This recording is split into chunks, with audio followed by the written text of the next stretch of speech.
Good morning and welcome everybody to our 10th episode of Africa Talks. Exceptionally, as you see, coming out of the SKP lab, an innovation lab in Berlin, Germany. My IJP colleague Eka and I, we really welcome you to this special edition, our so-called season final. Africa Talks is designed as a digital platform for exchange of African and European topics. Exchange of knowledge and ideas between journalists and experts from civil society, from both continents.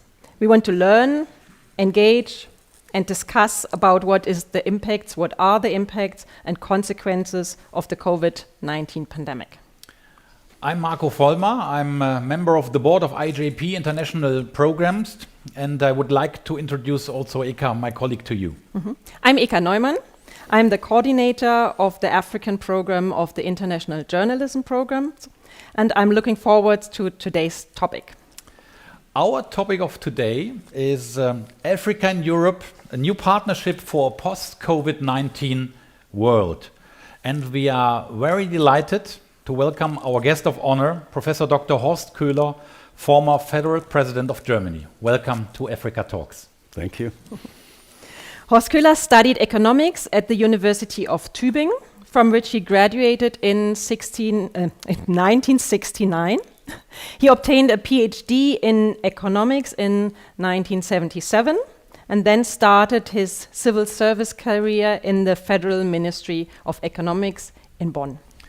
In 1990, he was appointed as State Secretary by Federal Finance Minister Theo Weigel. In that capacity, Mr. Köhler negotiated both the German monetary union and the withdrawal of Soviet troops from East Germany. He also was Germany's chief negotiator of the Maastricht Treaty on the Economic and Monetary Union and the personal representative, the so-called Sherpa, of Chancellor Helmut Kohl for several G7 summits. In 2000, Horst Köhler was appointed as the new managing director of the International Monetary Fund, a position he held until 2004. And on May 23, Horst Köhler was elected the 9th president of the Federal Republic of Germany. He took office in July 2004 and was re-elected for a second term in May 2009.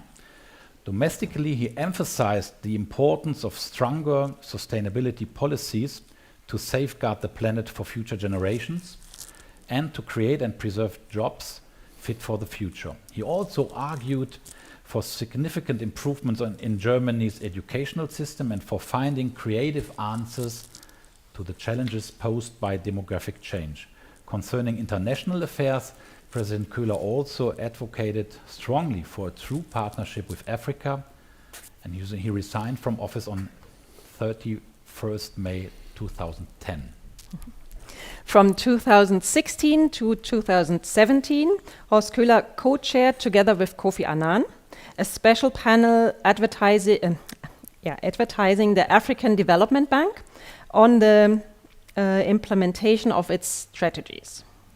And in August 2017, Horst Köhler was appointed by United Nations Secretary General Antonio Guterres to be his personal envoy for Western Sahara, a position he held until May 2019. During his tenure, the parties to the conflict and the neighboring countries met for the first time in 6 years to discuss the way forward in the political process to solve the conflict. Today, President Köhler continues to hold an honorary professorship at the University of Tübingen and is active in many honorary posts, as well as a speaker and publicist. Welcome. Again, welcome to the show, President Köhler. Welcome to Africa Talks. And as already mentioned, Africa and Europe, a new partnership for post-COVID-19 world. We are listening to your thoughts. The floor is yours. Thank you very much. After listening to this presentation, I have the feeling I'm a pretty old man, but I still enjoy to be with you and have this kind of interchange. Many thanks to you, Marco Vollmar and Eka Neumann, for bridging these difficult times where you can't meet in flesh with these Africa Talks. It's a good idea. A special welcome to all the current and former scholarships holders from both continents. With your work, you contribute to shape the way we perceive each other, and thereby also contribute to shape our actions. And that is much needed, because Africa is changing much faster than the image of it.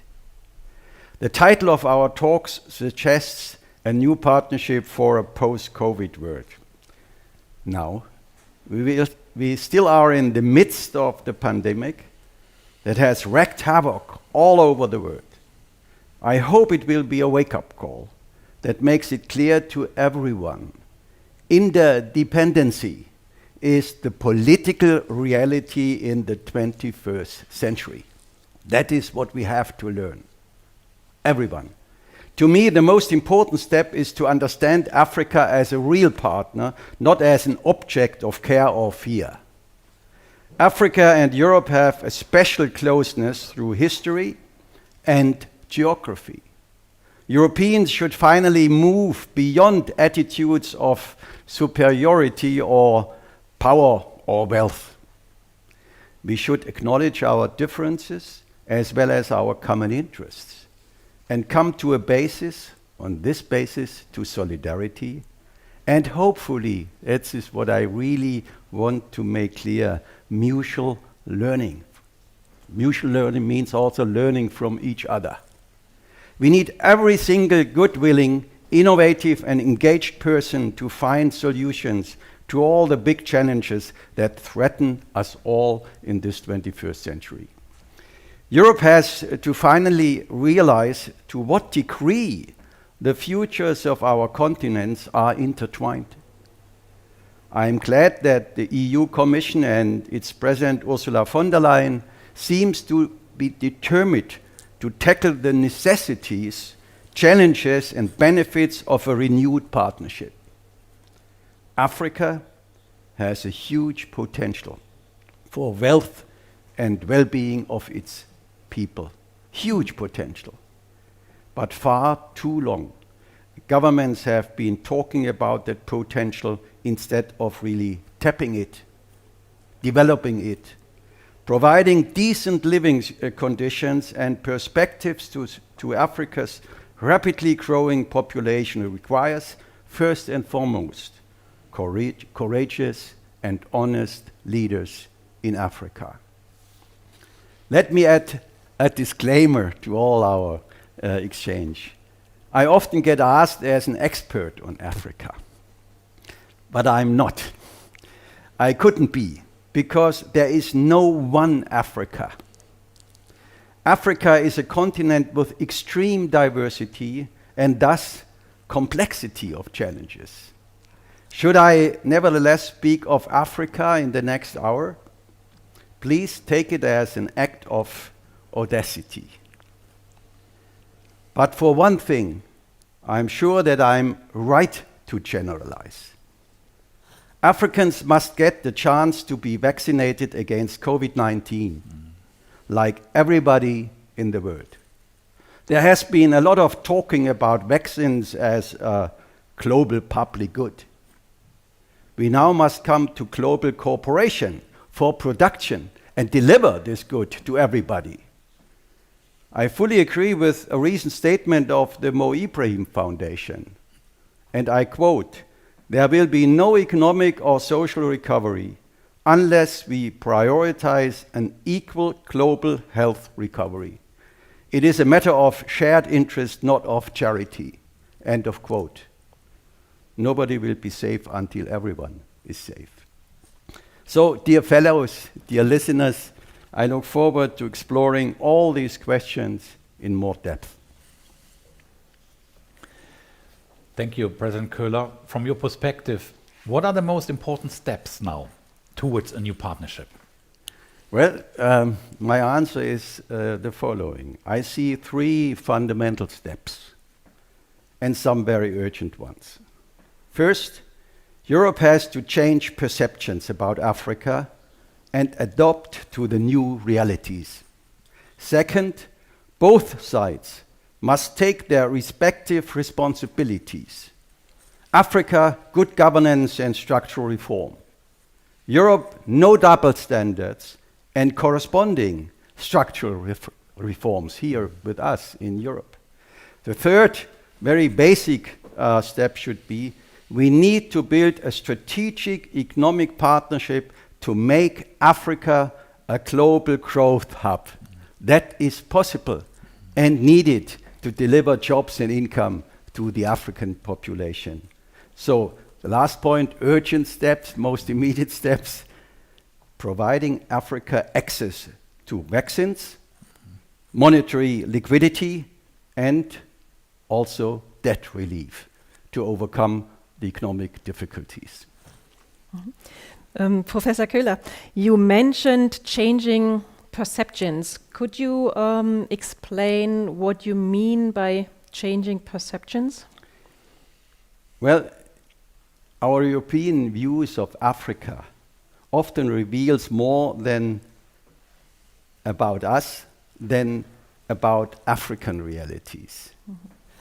There had been warnings that Africa would be overwhelmed by COVID-19, but in fact, it was rather Europe that appeared unprepared and overwhelmed, while the African response to COVID-19 showed readiness, cooperation, and innovation, especially with the new African Center for Disease Control under John Nkongasong. Very good, basis. But of course, there is a need for caution regarding the situation of COVID-19 in Africa. The second wave is hitting Africa countries possibly harder than the first one.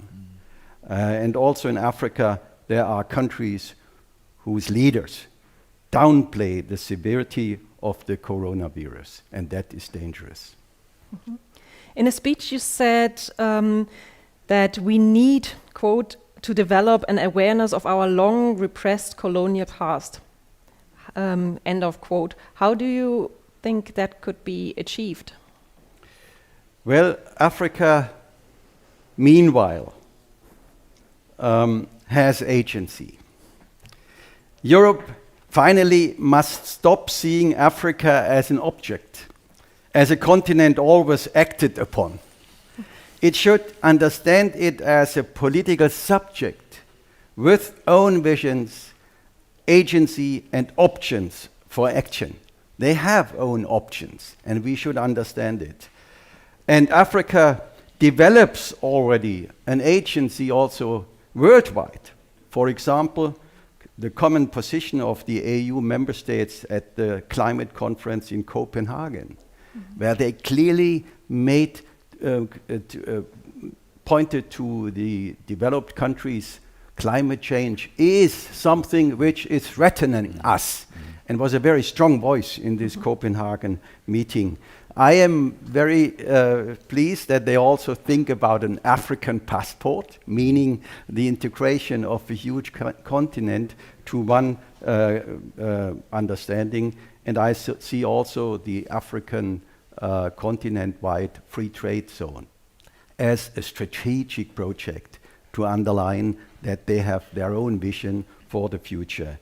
And it is good that Europe and Germany are strong advocates of cooperative global politics, but anyone who wants multilateralism to succeed must also be prepared to invest political energy in the long overdue reform of the United Nations, and in particular of the United Nations Security Council, not least to give Africa a stronger voice there. Mm-hmm. Thank you. Africa and Europe and the new partnership between these two continents should be based on a collaboration, especially politically. And Ursula von der Leyen, the President of the European Commission, did her first visit abroad, when she was appointed, to the headquarters of the African Union Commission in Addis Ababa. The European Commission presented a draft of a so-called comprehensive strategy with Africa in March 2020. Is this an opportunity for a new start? I think so.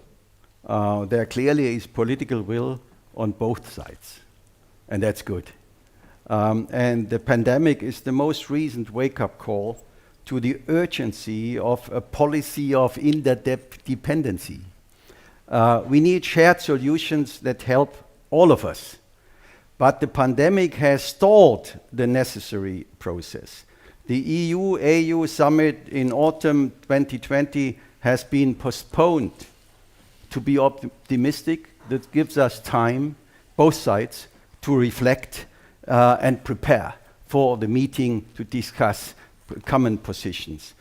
Both sides, Europe and Africa, must clarify their top priorities and define the way forward towards cooperation.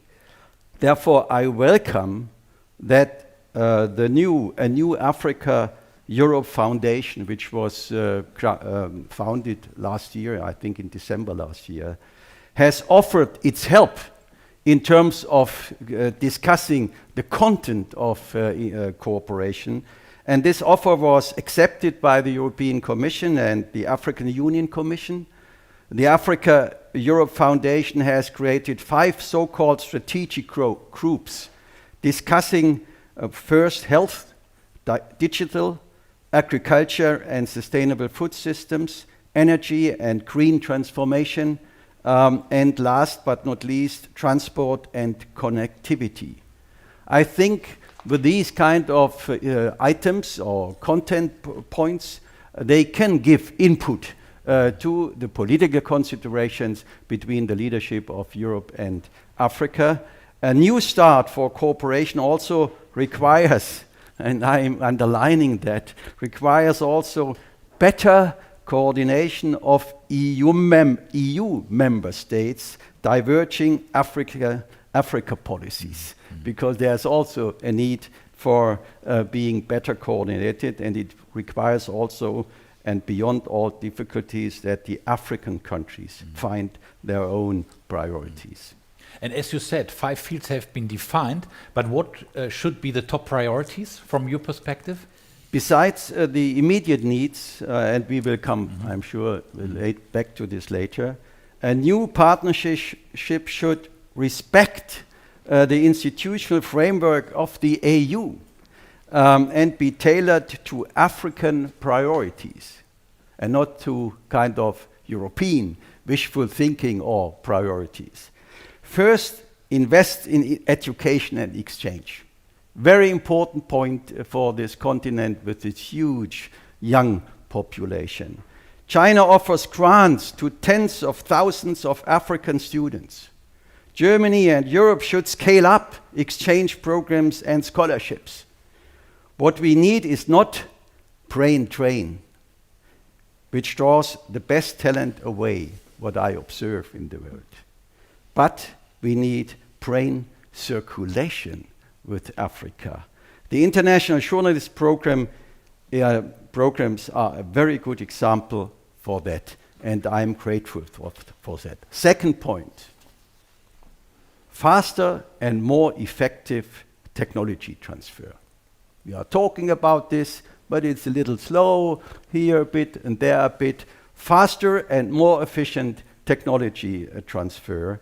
There is also room for experimenting together in technology questions and for big win-win projects. The German government, for instance, rightly so, focuses on cooperation with Africa in its national hydrogen strategy.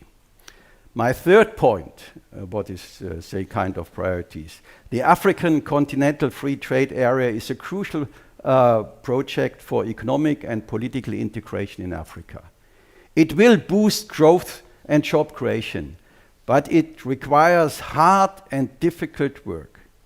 Europe should continue to offer all the possible technical support to the implementation, from harmonizing of tax laws and reduction of tariffs to the harmonization of standards, collective bargaining with external actors, and exchange of expertise and training and services. And Europe should come forward with ideas on how to invest in infrastructure and local production, how to help building industrial clusters and enable vocational training. I have no doubt that's really the potential which we should tap to create income and jobs in Africa. Last question on that point here, political collaboration. In different statements and speeches, you mentioned that Africa and Europe have mutual responsibility. What do you mean by this? Where are the responsibilities on both sides? Well, responsibility for the development in Africa lies, of course, first and foremost with Africans themselves. And it requires, first of all, I mentioned it already, good governance in Africa.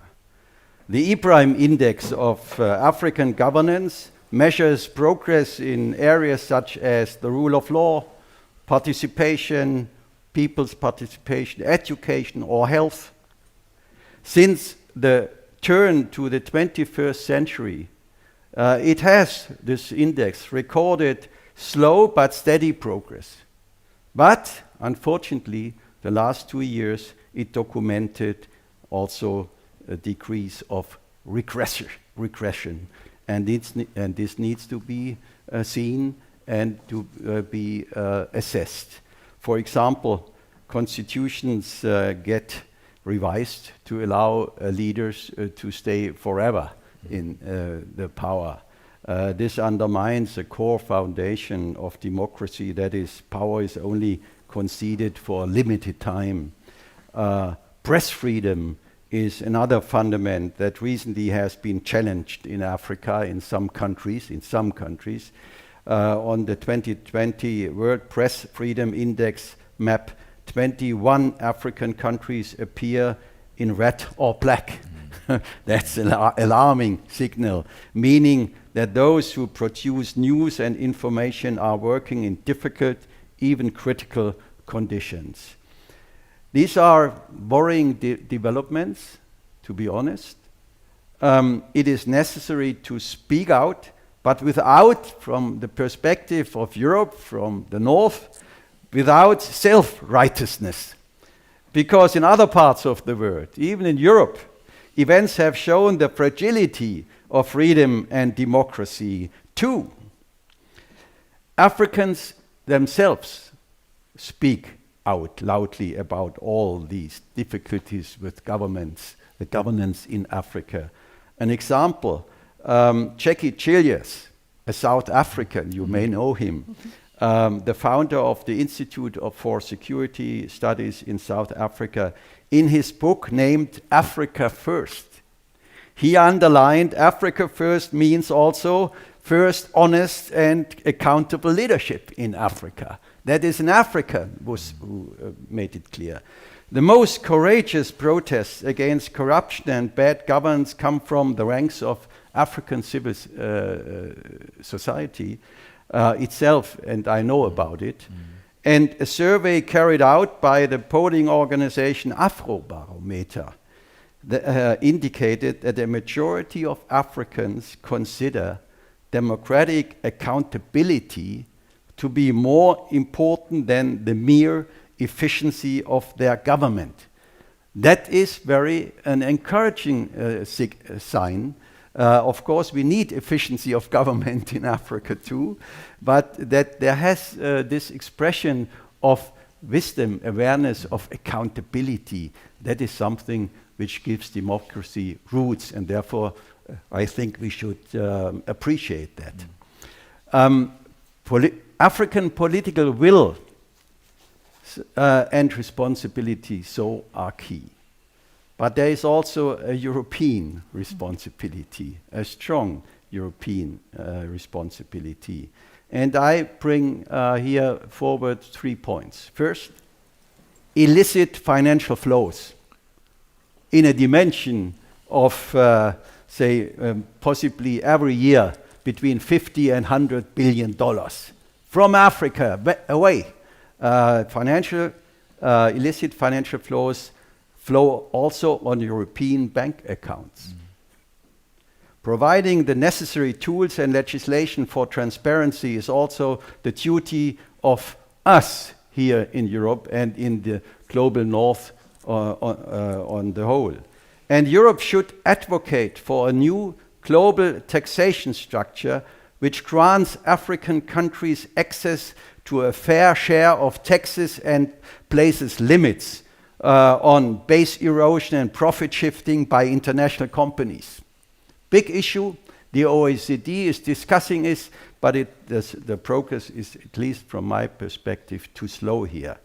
A second point, trade rules and subsidies need to be reviewed in order, from European trade rules and subsidies needs to be reviewed in order to offer African economies the chance to diversify their economies and move up in global value chains.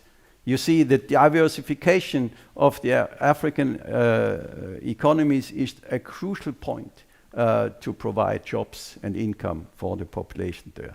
Third point in this context, agriculture is important, not only for food security, but also for job creation in Africa. No doubt that hunger and dependency on food imports in Africa is also due to domestic political failures in Africa. But Europe's agricultural system, with its regulations and its billions in subsidies, makes it more difficult for Africans to build up a competitive agricultural business there. And at the same time, there is no longer any doubt that our European industrial agriculture comes at the expense of soil, groundwater, and biodiversity. A mutual Landwende, a German word, land transition, as proposed by a German expert panel on sustainability, could bring benefits to both continents. Europe should convert from industrial to ecological agriculture and use public funds to reward ecological value creation rather than land ownership. Africa, in turn, would have then more space for its own productive agricultural business with jobs and income for millions of people. Though there is a conclusion out of these examples. The necessary structural transformation in Africa needs to be supported also by change in the industrialized world, in this case, in the European economies. Maybe here, in particular, this corresponding relationship between transformation lies the real test for a new partnership. I have a question in connection with what you just said. Trade rules need to be reviewed. So some African countries and groups have negotiated economic partnership agreements, EPAs, with the EU. What is your impression of these trade agreements? Well, I think the economic partnership agreements had been a positive step. It was negotiated, but I think it's time, looking to the reality on the ground, to review these partnership agreements. And in particular, I see three questions for this review from both sides. First, do they provide African countries with sufficient support for the development of agricultural and industrial value creation? Do they provide enough support for the diversification of the African economies? Second point, do they offer even sufficient protection for African, what they call infant industries, who will and should come up? And the third point, my third point is, do they help or possibly obstruct the implementation of the African free trade zone? These are three kind of questions where I feel it would be helpful if this would be reviewed from both sides. Mm-hmm. You just mentioned the African Continental Free Trade Area, which includes 54 African states. Once established, it will be the largest trade area in the world in terms of number of participating countries since the foundation of the World Trade Organization. This leads to high expectations, you already also mentioned, and that there's a huge impact on trade, on travel of goods to generate growth and prosperity, and to generate income for millions of people, as you also mentioned. So what are your expectations, maybe from your personal feeling? What could be examples of this? Well, here I'm speaking as an economist, so more has to happen than just a free trade zone. But it is clear that the African continental-wide free trade zone is an important strategic lever to boost growth and job creation in Africa. And I said earlier already that I believe this continent has the potential for becoming a hub for global growth. And therefore, this free trade zone is a strategic lever to explore it. The free trade zone should reduce Africa's over-reliance on exporting commodities. And by the way, we always have this experience that, for instance, oil or other natural resources. We know that oil, meanwhile, is not a blessing, it's a curse for also countries in Africa. And therefore, we need to point out that diversification, getting rid of being dependent of just natural resources, exporting to the industrialized world, has to be the point number one of economic interest. And that requires building up also a manufacturing industry in Africa and more intra-regional trade, especially in manufactured products. This would increase opportunities for trained and untrained workers. To date, 35 of the African Union's 55 member states have ratified already the agreement, the African Free Trade Zone. The new Secretary General of this AFCFTA, Wamkele Mene from South Africa, has taken up work. Good start. And but we need also to be aware this project, the African Continental-wide Free Trade Zone, faces enormous challenges due to the number of nations and their geographical and historical diversities. So it will take time, but it deserves all possible support to bring it forward. And I will speak up in this direction whenever I can. Due to COVID-19, Africa has entered in 2020 into the first time in 25 years in recession.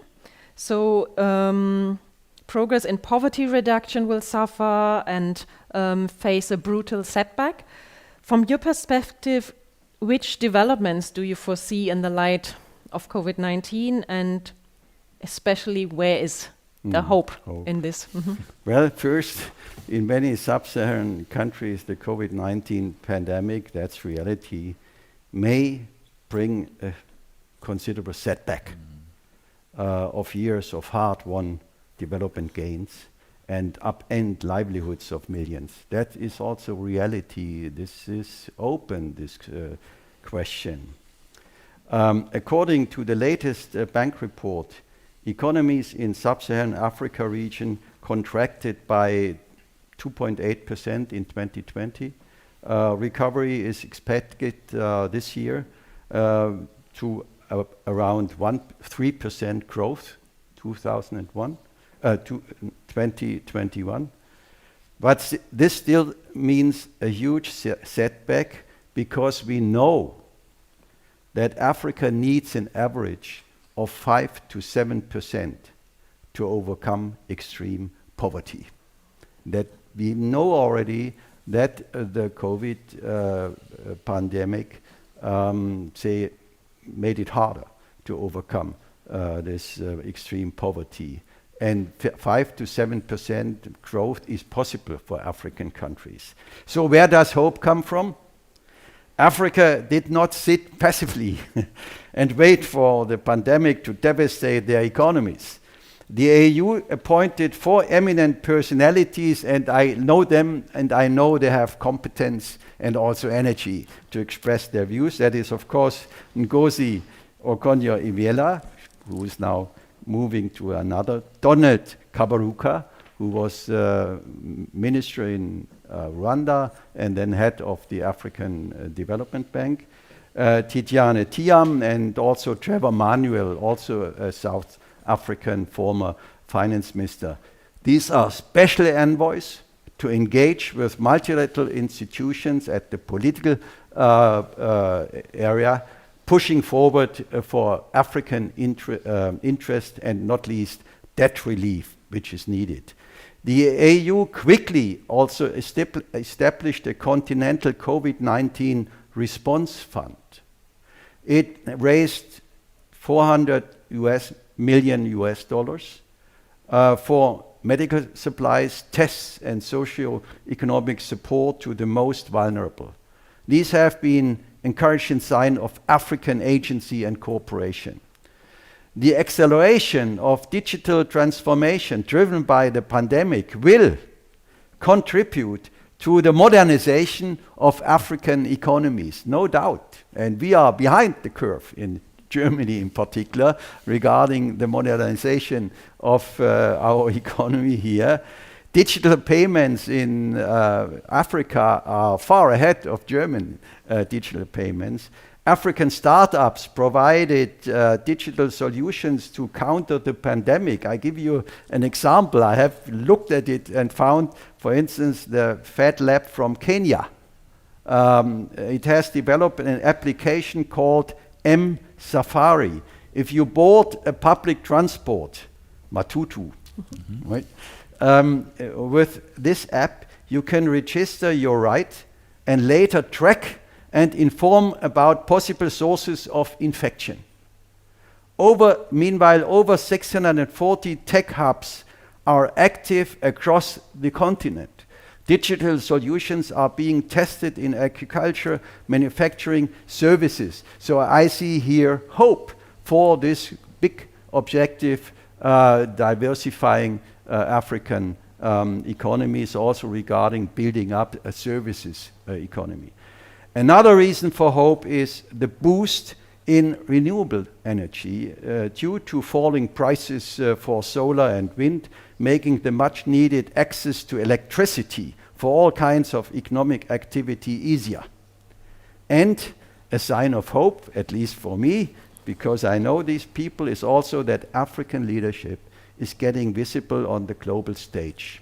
We mentioned already Ngozi Okonjo-Iweala from Nigeria has been appointed Director General of the World Trade Organization. She was head of department, vice president in the World Bank. She was a finance minister in Nigeria. I worked with her as managing director of the IMF. She knows about all of this, and I'm sure we have given the World Trade Organization in good hands, in her good hands.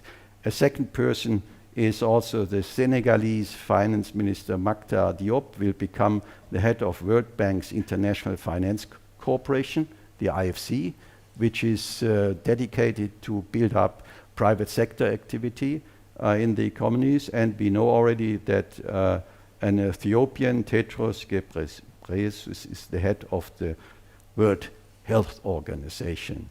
So, last but not least, and I want really to underline this point, whenever I come to Africa, even in these days, not so often like former days, but last year, and I hope also in the future, I try to meet with young people. And whenever I feel being a bit depressed, what about our youth here in Europe? I'm faced with European, with the African youth, and I'm thrilled by their creativity, by their ideas. So with their creativity and persistence, this African youth, in my view, is a powerful force of transformation for the continent. And whatever we do, we should always have one kind of direction. Try to include the youth. Try to get to know their ideas. Try to let them participate in decision. And from my point of view, I have no doubt the outcome will be a positive one. You now just mentioned a couple of times Ngozi Okonjo-Iweala from Nigeria, and as you said, and I know this, that you know her very well, we are really curious about what was your reaction when you heard about her appointment. And she is like, as more or less all of our watchers and users here on the stream might know, she's the first woman and first African to occupy this role. What was your personal reaction? What is your expectation, especially to her as the new Director General on the WTO, the World Trade Organization? Well, my first reaction was the right person for a very important job. And second reaction was, I know that she knows all this machinery of the international policy approach, particularly in economic questions. And she's well familiar with people, with organizations, so she knows how to, say, manage international issues. And I have no doubt that as an African, she will bring also a new element. That is the question of how can we learn together? Because that is her own experience. She learned a lot when she was at the World Bank. She learned a lot as Nigerian finance minister. And she learned that nobody, that is, I say it because we discussed it, and she was also a member of this expert panel for the African Development Bank.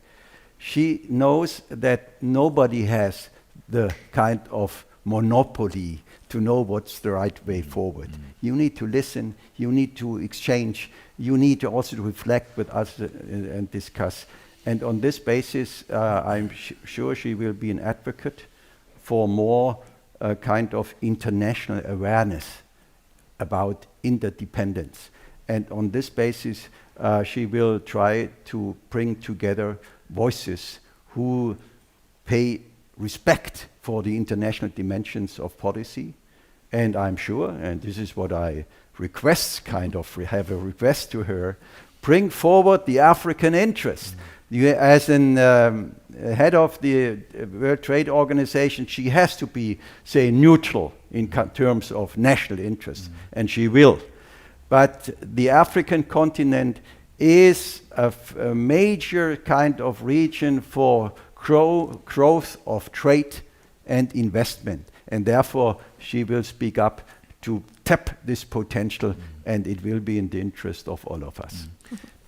Coming to a conclusion now of our talk, and I think you raised a lot of interesting fields and a lot of very important steps which needs to be taken. You are known as a strategist and also as a very well related former president. So you're known for your network to African relations. What should be now? What should be done first as concrete steps in the upcoming months to strengthen and to maybe to strengthen the new partnership, the new African-European partnership? What should be done concretely? Well, I mean, it's not too difficult to answer. The top priority must be to ensure Africans have equitable access to COVID-19 vaccines as quickly as possible, and richer countries must step up to help in their own interest. So that is the most urgent short-term issue where we need to work together on appropriate answers to this pandemic. If the virus is allowed to spread, it will transform and reinfect the whole world. The race against the virus must be a race between countries, must not be a race between countries, but a common race against time. That is my point. And to be fair, Europe has invested both political energy and money in creating the global access to COVID-19 tools accelerator, that's called, and the COVAX platform together with World Health Organization. It gives poorer countries access to vaccines at a lower price or free of charge. Germany has recently pledged another 1.5 billion euros. The US, President Biden, has finally also joined and pledged a total of $4 billion for this, platform.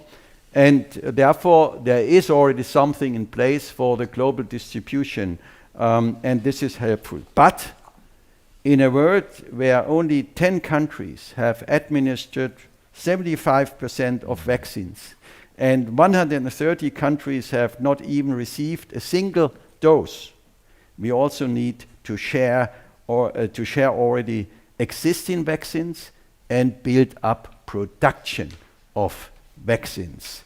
And Federal German President Steinmeier, and I somehow like it very much because it's my president, and I like what he said, like President Macron also, called on the rich countries to share existing vaccines, saying, quote, Steinmeier, it's not easy, but it's a question of humanity, and here, I underline, a question of our own standards. As you may recall at the beginning, I said Europe has to be aware. Double standards are no longer the way forward. They are an impediment for improving a world situation.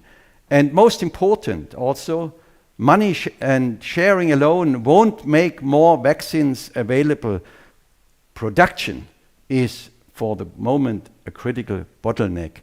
And here we need to have some new ideas. And the Secretary General of the United Nations has also made clear here we need to come together. And I see some energy, and I hopefully in the next month we will see more about who is increasing production of vaccines also in Africa. Financial support will be needed. So my second point for the most immediate tasks. Financial support will be needed to avoid economic breakdown in Africa. The G20 have prolonged their initial debt service suspension initiative, DSSI, until June 2021. That is a good start, I'm sure. But for some countries, more debt relief and possibly also debt restructuring may prove necessary.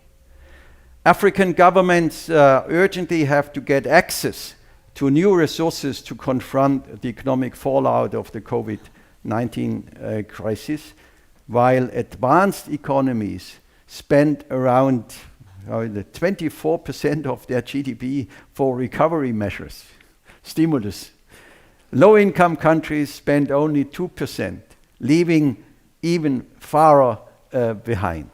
So it is good, therefore, and this is really good because I know how difficult it is as former managing director of the IMF.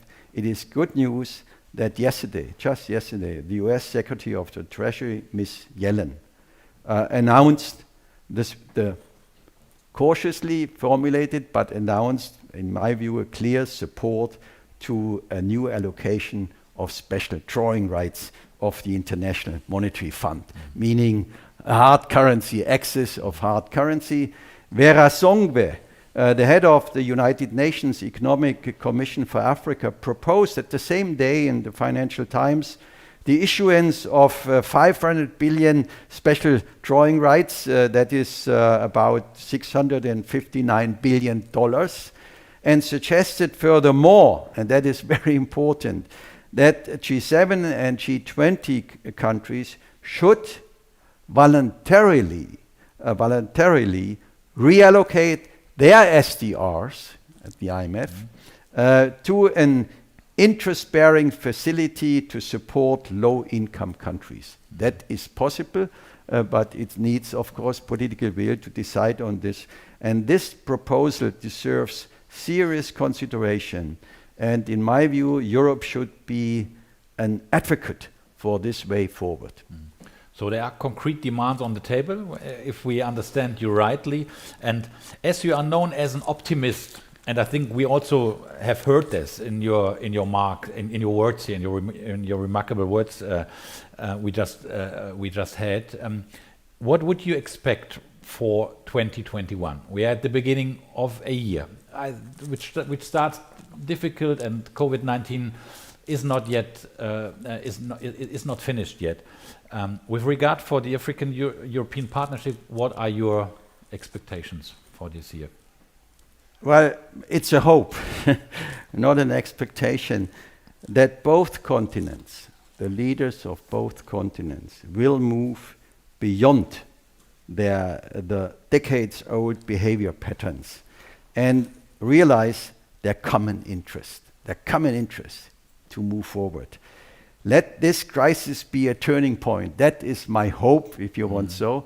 And I have some kind also expectation that it moves in this direction. And that means three things. Get people vaccinated in Africa, like in Europe, and move beyond this pandemic.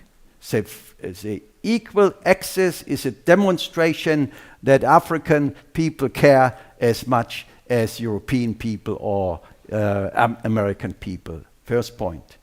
A second point, find effective ways for liquidity support and debt relief for African countries and bring economies on a new sustainable path of growth. That is possible with investment, with this what we outlined, support from the international financial institutions. And if this happens, the pandemic has already done a good job. And last, finally, define a long-term strategy of partnership between Africa and Europe. A long-term partnership between Africa and Europe based on a new culture of a new culture of encounters. Not just this way that the Europeans or the Americans or the North travels to Africa and lectures them. The time of lecturing Africans is over, certainly over, and we should be all happy about that. So a new culture of encounters and mutual learning. Mutual learning. If Africa comes on its own feet, becomes a new hub for global growth, who is also have some advantage? That's the North. That's Europe first. Therefore, the two continents, in my view, could and should set an example and show that cooperation is in the enlightened interest for both continents, and that the well-being of the other is an investment in one's own future. That's my kind of hope. And to be honest, I even think, also coming back to the African youth, we are in Germany, in Europe, aging societies.